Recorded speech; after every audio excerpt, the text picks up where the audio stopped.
The sickening moment arrived when I walked into the living room and saw Miles, my husband, presenting a set of keys wrapped in a satin bow. He wasn't giving them to me. He was handing them to Juniper, his older sister, whose eyes were wide with manufactured surprise. My throat went dry. The keys were for my vintage Ford Bronco, the vehicle that was not just transportation but my rolling sanctuary. Juniper snatched them, whispering loud enough for the small party of Miles's colleagues to hear. "Oh, Miles, darling, you shouldn't have. This is so generous." Miles put an arm around me, his grip tight enough to bruise, his smile reaching only his teeth. Yes, Juniper needed a reliable car for her new, very important job. Since Vicky uses hers mostly for her little side gig with old books, she selflessly decided to gift it to the family. The lie, the casual, public declaration that I, the low-income book conservator, had gifted my most vital asset to the spoiled sister, was a physical blow.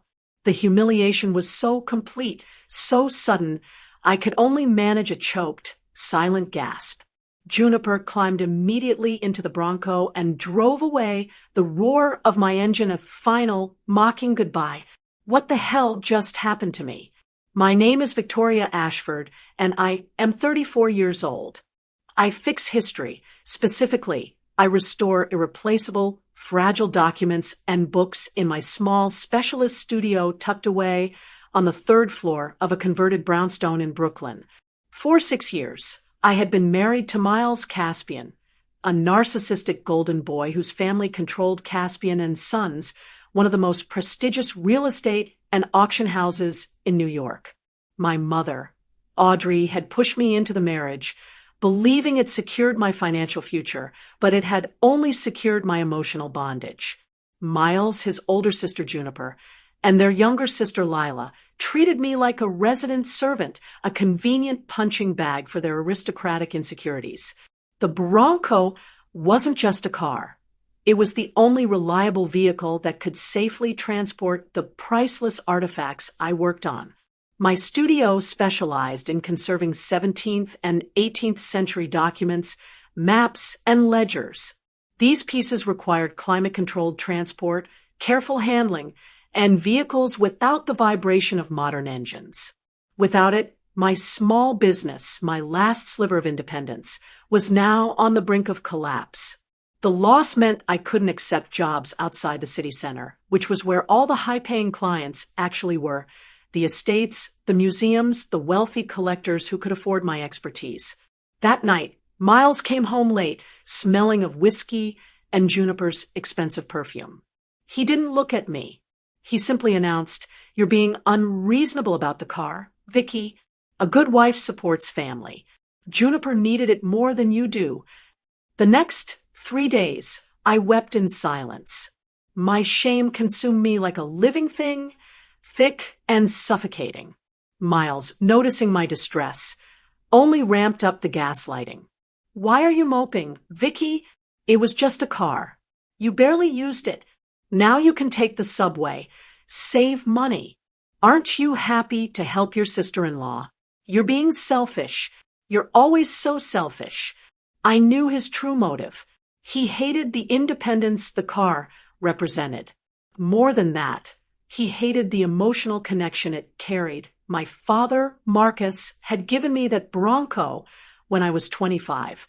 Marcus, a brilliant engineer and conservator himself, had been the one person in my life who believed I was worth something. Miles had systematically isolated me from him, claiming Marcus was unstable and a bad influence, until my father and I hadn't spoken in 7 years. The Bronco was the last tangible piece of Marcus I still possessed. Taking it wasn't practical, it was psychological warfare. On the 4th morning, forced to venture out to pick up a fragile 17th century merchant's ledger from a client in the financial district, I joined the sea of faces moving underground into the subway. My chest felt hollow, replaced by a cold, not of panic about how I would complete the delivery without the safe transport the Bronco provided. The subway wasn't climate-controlled.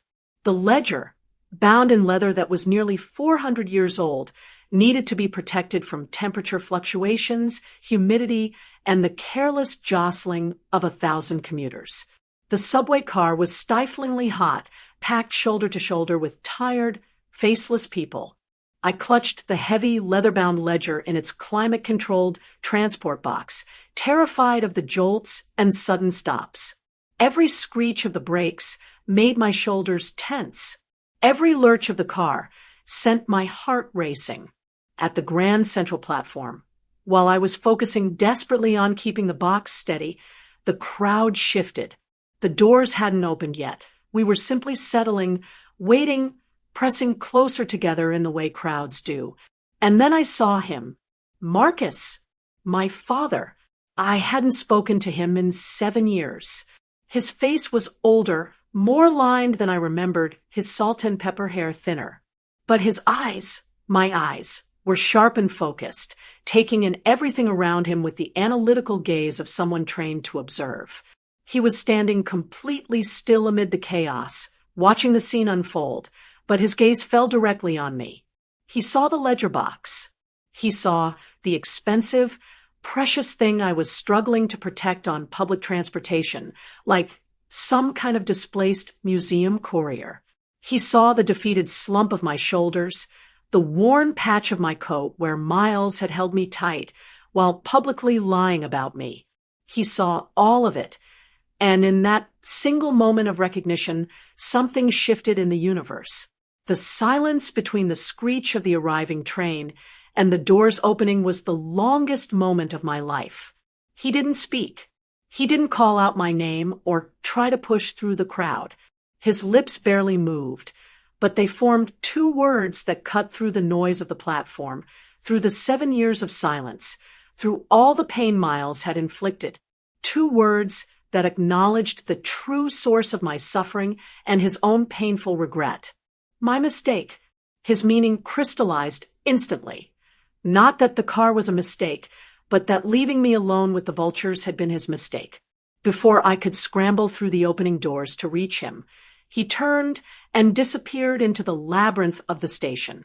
A wave of despair hit me so forcefully I nearly dropped the ledger. Just when I thought I had found an ally, he was gone. I sank onto a plastic seat, trying to catch my breath, my hands trembling. That was when I felt it, something small and hard being pressed into my hand during the brief chaos of the crowd's movement. He had managed to slip it to me without the gesture being obvious. It was a single, small brass plate, no larger than my palm. It was intricately engraved with a repeating geometric pattern that looked like an alignment grid, like something from a lock-picking puzzle or perhaps a scientific instrument. I recognized the design. It was the same distinct pattern I had seen years ago on the back of his antique drafting instruments, tools he'd used in his forensic work before I lost him to Miles's manipulations. I turned it over in my hands, my fingers recognizing the weight of it, the precision of the craftsmanship. My father had spent decades perfecting his craft. Whatever this was, he had made it with intention. That evening, after Miles had gone to his club, I received an encrypted email from an address I barely remembered but recognized instantly. A secure server Marcus had set up years ago when my mother was convinced he was unstable. The subject line was simply, "Read this alone. Trust no one." Marcus's words, written with the precision of someone who had waited years to reveal this truth, explained everything. He had known about Miles's systematic abuse for 6 years. He had hired a private investigator, a woman named Sophia who had contacted me through my therapist when I'd stopped attending sessions 1.5 years ago. Sophia had documented the gaslighting, the isolation, the financial control. Marcus had the evidence, but couldn't act without destroying me in the process. He had been waiting, watching, hoping I would leave. But then something larger emerged. Miles and his sisters, Juniper and Lila, weren't just running a legitimate auction house. Caspian and Sons was the public face of a sophisticated historical art forgery ring. They had spent years cultivating relationships with museums, private collectors, and financial institutions. Their reputation was unassailable, their provenance documentation impeccable.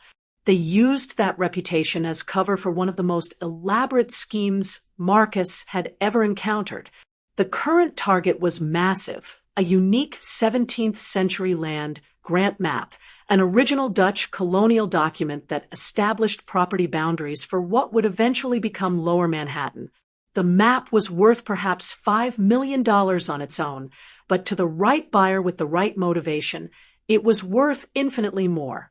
Miles had forged the map 6 months ago using techniques so advanced that conventional authentication would never catch it.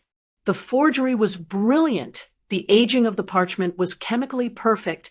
The ink composition had been studied and replicated. But there was one detail Miles didn't account for. Marcus's specialty had been forensic paper analysis, the microscopic examination of fiber patterns that revealed the age and origin of historical documents. It was a skill that required decades of expertise and an almost obsessive attention to detail. The same skills Victoria possessed. That brass plate is a key, Victoria, Marcus wrote. It's not for a door. It's the alignment tool for my old forensic copying lens, a specialized optical instrument I designed myself. The map Miles is using as collateral is a perfect, modern forgery. The original is hidden inside the wall of his office, sealed away in protective storage. I need you to prove the forgery without touching the fake map. You need to use your specific, unique skill set, the one they mock, to expose the truth. The truth, he explained, went deeper than simple art fraud. Miles was about to finalize a massive deal with the Metropolitan History Bank. The forged map would serve as collateral for a colossal, fraudulent corporate loan, one that would give Caspian and Sons access to capital they planned to use to expand their criminal operation internationally. The total amount, $120 million. If this loan closes, Victoria, not only does it destroy countless lives through their schemes, but it destabilizes the historical integrity of the entire city. These aren't just documents being forged. These are the legal and historical foundations of New York itself. Bring them down. Use the skills they mock to expose the truth that will invalidate the entire loan and bring down Caspian and Sons. You can do this. You're stronger than you know. He signed it simply, Dad. I read it 3 times, each word burning itself into my memory. The revenge wasn't about a car anymore. It wasn't about me reclaiming my independence, though that would be the beautiful outcome. It was about saving the entire historical integrity of the city from a massive criminal fraud. It was about my father finally trusting me with the truth. And it was about proving that the skills Miles Caspian mocked, my quiet, meticulous obsession with detail and truth, were exactly what the world needed. My first step was gaining proximity to the map. Miles was obsessed with keeping the sacred map safe. It was displayed in a custom, climate-controlled case in the main Caspian and Sons auction hall, ready for final valuation before the loan closed. The case alone cost more than my annual income. A museum-quality glass chamber with precisely controlled temperature and humidity resting on a pedestal in the center of the vast, echoing auction hall. I needed access. I needed proximity. I needed to be invisible. I fabricated a story for Miles, not entirely untrue, which made it perfect. My business had tanked without the Bronco. I had lost 2 major clients who required out-of-state delivery. A third, my bread-and-butter contract with a private collector, had been reassigned to another conservator when I couldn't guarantee transportation. My meager savings were depleted. I needed help. Miles loved this. He loved the power dynamic more than he loved money. His eyes lit up when I approached him, carefully humble, asking if there was any way he could help me with an emergency loan. A loan? He laughed cold and sharp. Vicky, sweetheart, you have nothing to offer as collateral. You have no credit, no assets. But he paused, savoring the moment. You can come work for Caspian and Sons as a conservation consultant. You can dust and polish the antiques in the hall, make sure our displays are immaculate. It's pathetic work, but it pays the bills. $15 an hour. You should be grateful. $15 an hour. For someone with my expertise, my years of training, it was intentional humiliation. I accepted anyway. I hated the title, I hated the wage, but the proximity was everything. I walked into the massive echoing auction hall the next morning at 8 o'clock before the staff arrived, before anyone could observe me. I was wearing a humiliating Caspian and Sons uniform, a cheap gray polyester tunic with the company logo embroidered on the pocket. It hung on me like a uniform for the vanquished. Juniper and Lila arrived at 9, and they immediately greeted me with sneers. "Look, Lila," Juniper called out, her voice dripping with false sweetness. "Our little sister-in-law is finally useful. Make sure you don't use too much polish on the map case. Vicky, you know how clumsy you can be." Lila laughed, a sound like breaking glass. I didn't respond. I simply picked up the rag they threw at me and began my work. The map case was enormous, glass on all sides, resting on a sleek marble pedestal in the center of the room, shining under carefully angled spotlights. The 17th century map itself was a large parchment of old New York, yellowed with age, decorated with careful cartography and ornamental flourishes in the corners. To anyone looking at it, it appeared absolutely genuine. My hands, trained for 20 years to detect the slightest imperfection in paper and ink, were my only true weapon.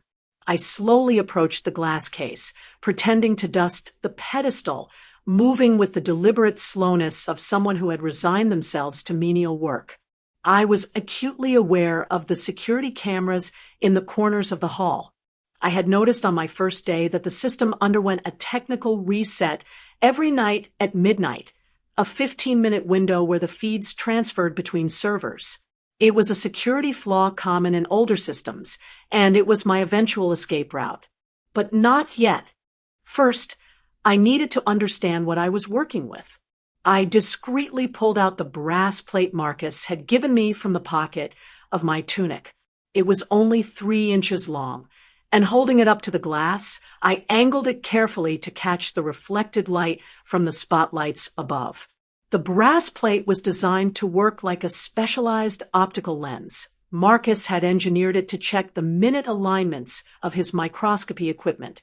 Now, the reflections of the lights on the map's parchment were captured and magnified in the plate, revealing details invisible to the naked eye. I saw it immediately, the pattern of the parchment's fibers under magnification. They were too uniform.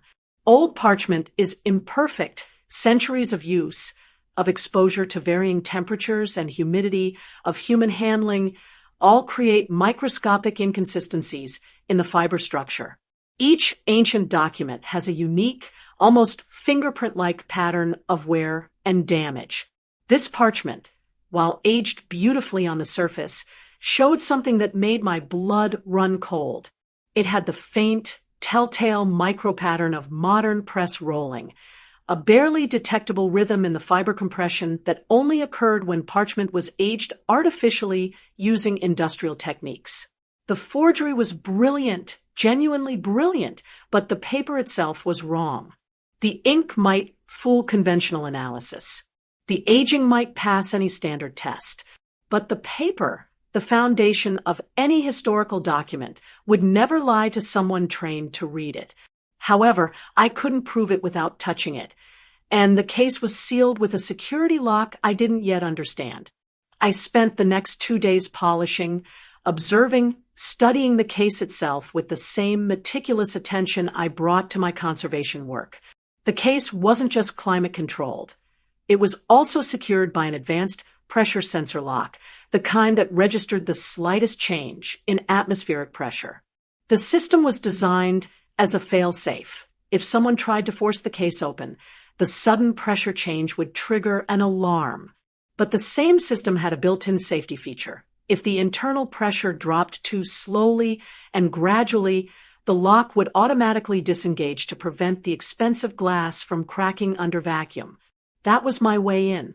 During my lunch break on the third day, while Juniper and Lila were at their weekly spa appointment, I found the blueprints for the auction hall's ventilation system. They were stored in the main office. Marcus had told me they would be. Audacity was half of good deception. The climate control for the map case was managed by a small, separate mechanical unit located in a nearby utility closet on the second floor. This unit regulated the pressure and temperature of the sealed case through a series of microvalves and tubing. My plan solidified. I didn't need to break the lock. I needed to trick the pressure sensor. If the pressure dropped slowly and gradually enough over several hours, the lock would automatically disengage to prevent the expensive glass from cracking. And if the pressure drop was subtle enough, the main alarm system, which was calibrated to detect sudden pressure changes, would never register the difference. That night, after everyone had gone home and the auction hall was locked up, I waited in the supply room they called my office. The space was barely larger than a closet, filled with cleaning products and polishing rags. At 11:45 p.m., I slipped out and made my way to the utility closet on the second floor. The security camera blind spot would start at midnight. Using a small, specialized tool borrowed from my own studio kit, a precision wrench designed for delicate mechanisms, I carefully adjusted the microvalve on the ventilation unit feeding the map case. It was a subtle turn, barely visible, the kind of adjustment that only someone intimately familiar with mechanical systems would even notice. The adjustment would cause a minor, gradual pressure drop over the course of exactly 3 hours. Just enough to trigger the lock's fail-safe mechanism, but not enough to alert the main alarm system, which was calibrated to detect pressure changes of more than 5% per hour. I retreated back to the supply room at 12:05 a.m., well past the camera blind spot.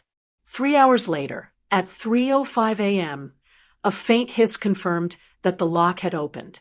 I waited 30 minutes, my heart pounding so loudly I was certain someone would hear it, giving the system time to stabilize.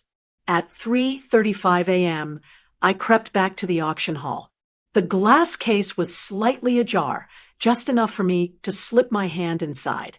I didn't touch the map itself. That would leave forensic evidence, skin cells, or any marker that would alert Miles to intrusion.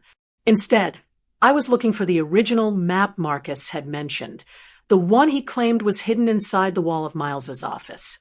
But I thought about this differently. Marcus had said the original was hidden inside the wall of the office, but he had also said the original was hidden. If the original was hidden before the forgery was created, where would the evidence of the original be kept? Not in an office wall. That was impractical, vulnerable. Where would someone desperate to keep proof of their crime hide evidence? Behind the forgery itself. My fingers, highly sensitive from 20 years of restoring fragile paper, felt something on the back of the parchment, a tiny, almost imperceptible stiff ridge under the paper. It was too thin to be visible, too subtle to be detected by any standard X-ray. It was a wafer-thin microfilm envelope, carefully pressed between the parchment backing and the mounting board, making it absolutely invisible to the naked eye. This was where the original map's proof was hidden. My hands moved with practiced care. I had done this kind of work 1,000 times, extracting fragile documents from impossible situations, protecting history even as I retrieved it. I carefully pulled out the micro-thin microfilm, slipped it into the pocket of my gray tunic, and reset the pressure valve to stabilize the lock. By morning, the map case would be perfectly sealed again, and no one would know I had been there. I walked out of the auction hall at 3:50 a.m., exited through the loading dock, and disappeared into the pre-dawn darkness of New York City. The microfilm contained high-resolution images of the original 17th century map, but with a crucial difference that changed everything. I had the film professionally scanned at my studio using Marcus's designs. The original map, created by a Dutch colonist named Cornelius van der Burg in 1657, bore his signature, a tiny, elegant script in the lower corner. But more importantly, the original bore a series of handwritten notations in the margins, written in Dutch and dated years after the initial map's creation. The notations were conditional clauses. The property lines established by the original map were not absolute property grants. They were conditional leases. The land would revert to Dutch crown control if certain conditions weren't met. More specifically, if the land wasn't developed according to specific parameters within 20 years of the grant, full ownership would revert to the Crown's designated representatives.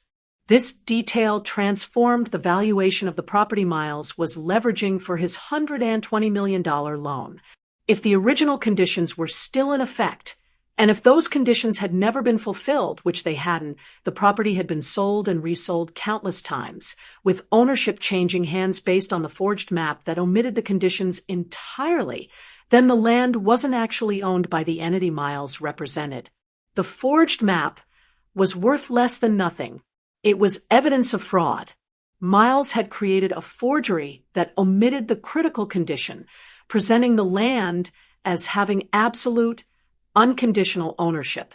He had then planned to use this false document as collateral for a loan that would never be repaid, because the collateral itself was legally worthless. It was brilliant, criminal, and absolutely devastating to his entire operation. But I couldn't prove any of it without authentication. I called Marcus that evening, using the encrypted email address. I have the proof. I wrote. But I need the original map authenticated by a legitimate conservator. I need something official, something that can't be disputed. Marcus's response came within minutes. I knew you would find it, Victoria. Get to this address immediately. Come alone. Tell no one.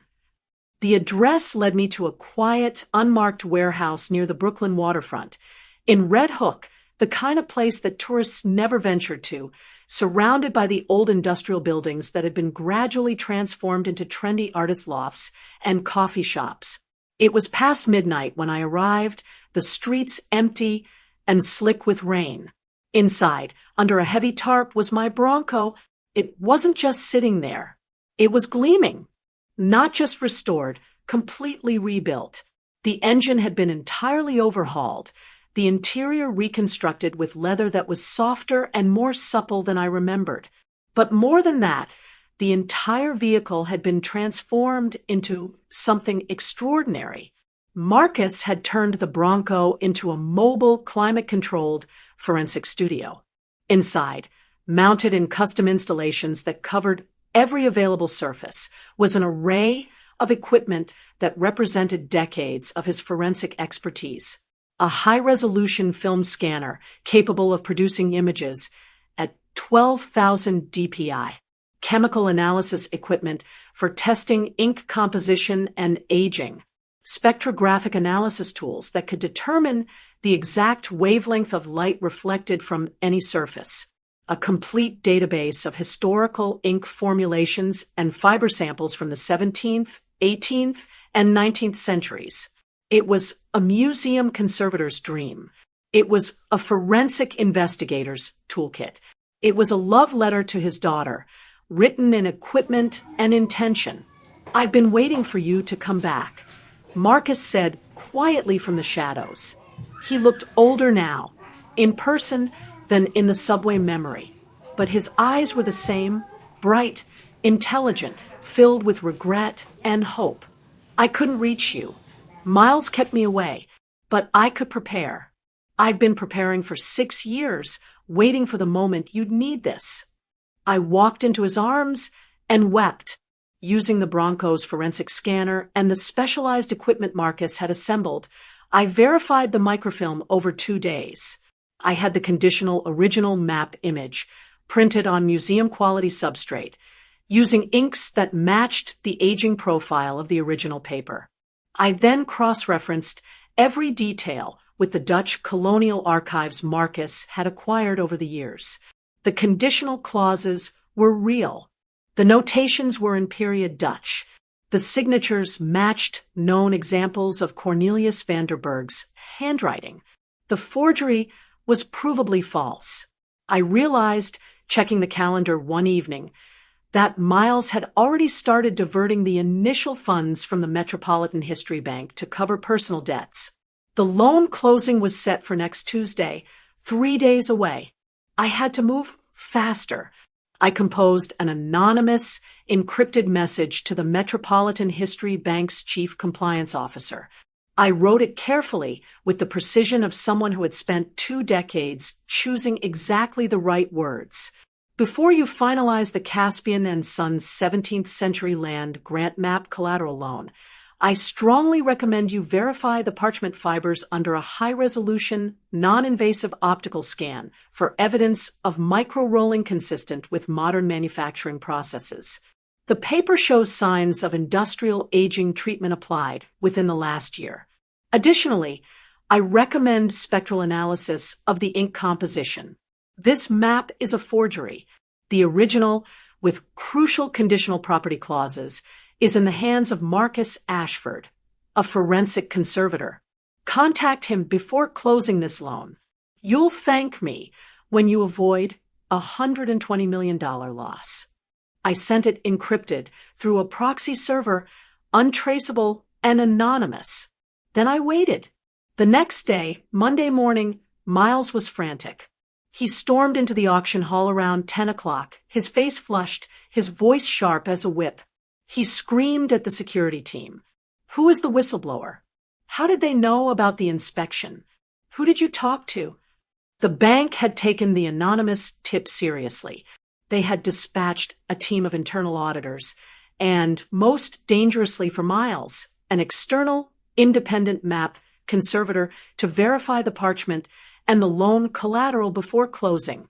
I stood in my gray uniform, calmly polishing a 19th century mirror, watching the action unfold around me.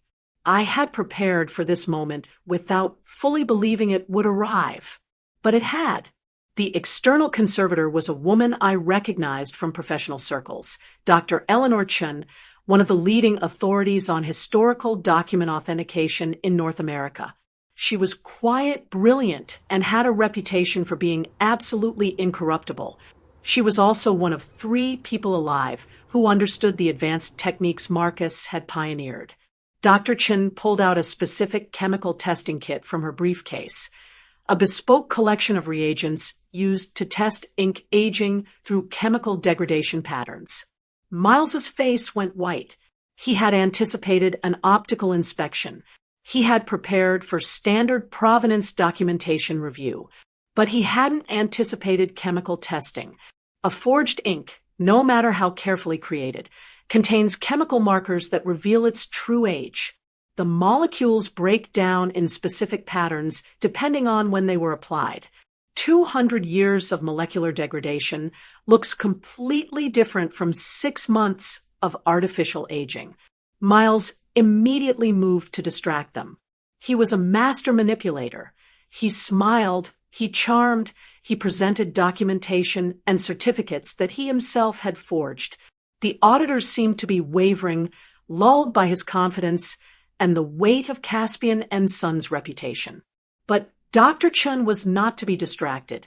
"I insist on a spectral analysis," she said quietly, her voice carrying the absolute authority of someone who knew she was right. She aimed her specialized optical equipment at the map, equipment that could reveal the chemical signature of every pigment and ink used on the document. I knew this was the moment. The spectral analysis would not only reveal the modern paper composition and the industrial aging treatment, it would reveal the chemical signature of the forged ink with absolute clarity. Miles was literally trapped by the quality of his own crime. The better he had made the forgery, the more detectable his fraud became under advanced analysis. Dr. Chen's expression changed as she read the data from her equipment. I had seen that expression before. It was the look of a conservator witnessing a historical lie being exposed. "The paper is aged correctly," she stated, her voice clear and professional. "The fiber degradation matches what I would expect from a 350-year-old document, but the ink composition is consistent with dyes produced within the last 50 years. The chemical signatures match synthetic indigo and modern chrome-based pigments. This is a brilliant forgery, but it is absolutely certainly a forgery." The auction hall exploded into confused murmurs. Miles, realizing his collateral was worthless, immediately declared, "It's a mistake, a clerical error on the paper trail. There's been some kind of administrative mix-up." But the auditors were cold and ruthless. They had already begun the process of invalidating the loan. They presented Miles with a single devastating document, the image of the original map with the conditional sale clause intact, certified by Marcus Ashford and verified by 3 independent historical experts. "The map you were using as collateral is legally worthless," the lead auditor stated flatly. "The property has conditional ownership requirements that were never fulfilled. The loan cannot be issued. We will be forwarding all evidence of fraud to the federal authorities and to the Manhattan District Attorney's Office." Miles tried to run. He made it to the auction house doors before the first police officer entered through the loading dock. They took him right there, in front of his employees and clients. Miles Caspian was arrested for massive fraud, collateral misrepresentation, and conspiracy to commit grand larceny. The arresting officer read his Miranda rights in a voice loud enough for everyone to hear. Juniper and Lila, screaming about their stolen inheritance and demanding their brother's release, were served with civil lawsuits by the Metropolitan History Bank and federal investigators. The lawsuits were related to the liquidation of personal assets that had been acquired using the proceeds from illegal loan schemes. The 2 sisters' entire lifestyle, the designer handbags, the penthouse apartment, the country house, was about to be forfeited to cover losses. My mother, Audrey, who had driven the wedge between me and Marcus all those years ago, stood outside the auction house, watching the news reports stream across her phone. Her face was etched with a disbelief that slowly transformed into something resembling shame. The investigation that followed revealed the full scope of Caspian and Sons' criminal operation. Over a 15-year period, Miles and his sisters had perpetrated 43 major frauds involving forged documents, maps, letters, and historical artifacts. The total estimated loss to victims and institutions exceeded $400 million. Marcus, now recognized as the whistleblower and consulted expert, initiated the immediate liquidation of Caspian and Sons' entire portfolio.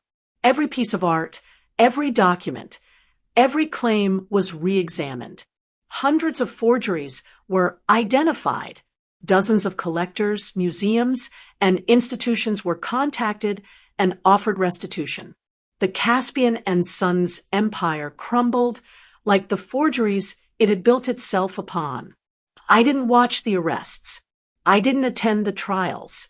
I didn't follow the news reports obsessively, though I could have. Instead, I walked out to the alley where Marcus had parked the Bronco. I got into the driver's seat. The smell of the vintage leather, treated with a protective oil that Marcus must have chosen specifically for its historical authenticity, filled my senses. The sight of the freshly polished dashboard, the careful restoration of every detail, felt like coming home after a lifetime of wandering. I reached under the seat and pulled out the small silver conservation pen I had purchased with the very first money I made using the Bronco when I was 28 years old and still believed in the possibility of love with someone other than myself. Marcus stood at the alley entrance, watching me. He didn't try to speak. He simply waited, the same way he had waited at Grand Central, the same way he had waited for 6 years while I was trapped. "Thank you," I said, though the words seemed impossibly small. "I should have come sooner," he replied. "I should have fought harder to get you out. You did what you could, I told him, and I meant it, and you prepared me for what I needed to do. That's the kind of father you always were. You taught me how to see the truth. You just had to wait for me to learn I was strong enough to do something with it. He came around to the passenger side and climbed in.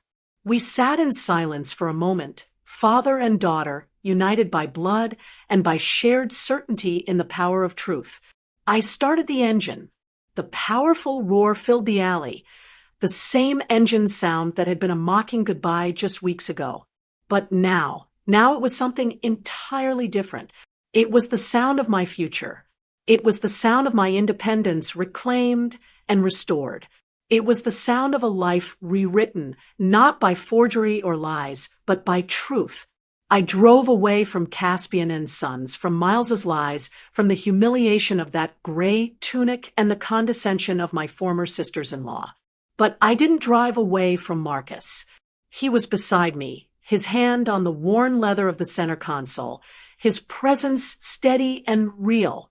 As I navigated the streets of Brooklyn toward my studio, toward my future, I reflected on everything that had brought me to this moment. The skills they had mocked, my quiet, meticulous obsession with detail and truth, my ability to see what others couldn't, my patient dedication to restoration and preservation, had not been a liability. They had been exactly what was needed to expose a conspiracy, to save a city's historical integrity, and to reclaim my own life. The Bronco's engine roared beneath me, a sound of power and possibility. I had been told I was too quiet, too focused on the past, too obsessed with details nobody cared about. I had been told my skills were a little side gig, a hobby suitable for the economically insignificant. I had been told I should be grateful for whatever crumbs Miles threw my way. But those same skills had brought down an empire. My phone buzzed as I pulled into my studio parking lot. An email from Dr. Eleanor Chun. Victoria, your father told me what you did. I've been asked to head a new department at the Metropolitan Museum, the Forensic Preservation and Authentication Wing. We'll be using Marcus's pioneering techniques to verify historical documents at the highest level. I'd like to offer you a position. Chief Conservator. The salary would be 6 figures, with full benefits and autonomy over your own projects. Call me when you get a chance. 6 months later, my studio had transformed. It was no longer a cluttered third-floor space struggling to stay afloat. The Bronco's cargo bay had been expanded into a mobile forensic unit that traveled to museums, universities, and private collections across the Northeast. I had hired 2 additional conservators, brilliant young women fresh out of graduate programs who were thrilled to work under someone who actually understood the value of their meticulous, careful work. The apartment I shared with Marcus, he had moved back to New York permanently, was filled with books on conservation, frames of historical maps, and the quiet companionship of someone who understood what it meant to spend your life preserving truth. Miles was convicted on 14 counts of fraud and conspiracy. He received a 12-year federal sentence.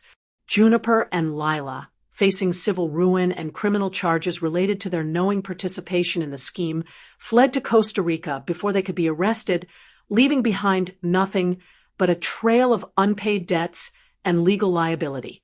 My mother, Audrey, reached out 6 months after the trial. She wanted to apologize, to explain that she had only been trying to secure my future, that she hadn't understood the cost of the marriage she'd pushed me into. I didn't forgive her immediately, but I accepted her apology, and we began the slow, painful process of rebuilding what had been broken. On the 1-year anniversary of the Bronco's return, Marcus and I drove it north to the Catskills, to a small town where neither of us had any history. We parked it at the edge of a hiking trail and walked through autumn woods, the leaves turning gold and crimson around us. You know, Marcus said as we walked, I always knew you had this in you. Even when you were little, watching me restore documents, you had this intensity, this need to see what was true, even when the truth was painful. I learned from the best. I replied. He smiled. No, You learned how to see, but you taught yourself how to act. That was all you, Victoria. That was always you. That night, back in my studio, I received an inquiry from a major auction house, not Caspian and Sons, which had ceased to exist, but a legitimate competitor. They had uncovered a questionable Rembrandt painting in their inventory and wanted my expertise to determine if it was a period forgery. The compensation they offered would fund my entire operation for 6 months. But more importantly, they had trusted me with the question. They believed in my expertise. They valued what I could see. As I drifted to sleep that night, the last thing I thought about was the moment in the subway when Marcus's eyes found mine across the platform. Everything that had happened since, the pain, the risk, the discovery, the transformation, all of it had sprung from that single moment of connection, from his acknowledgement of my suffering and his commitment to helping me rise above it. The skills that Miles Caspian had mocked, that the world had undervalued, had been transformed into instruments of truth and justice. I had learned something more important than conservation or forensics, or even how to expose a criminal conspiracy. I had learned that the quiet ones, the careful ones, the meticulous ones, we were not invisible. We were not insignificant. We were the ones who saw what others couldn't. And when we finally spoke, the world had no choice but to listen.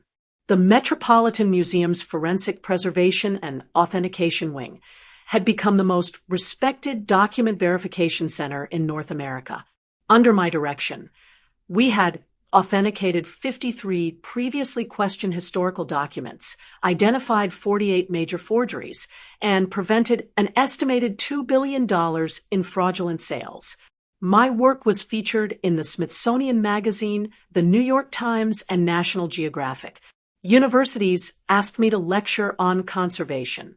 Museums competed for my expertise. But I never forgot where I came from. I kept the gray Caspian and Sons tunic in my office, framed on the wall, not as a reminder of humiliation, but as a monument to the moment I chose to believe in myself. Beneath it was a small brass plate, the original alignment tool Marcus had given me, engraved with our initials on the back. The Bronco still roared to life every morning, carrying me toward work that mattered, toward truth, toward a future I had claimed myself.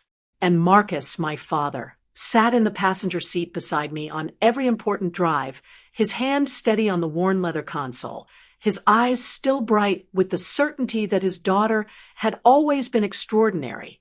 We had both learned the same lesson. The past cannot be forged. It can only be revealed carefully and precisely by those willing to look close enough to see the truth. And once that truth is revealed, no empire built on lies can withstand it. The deep humiliation I felt the moment my Bronco was stolen and I was left alone in the dark taught me that respect is non-negotiable.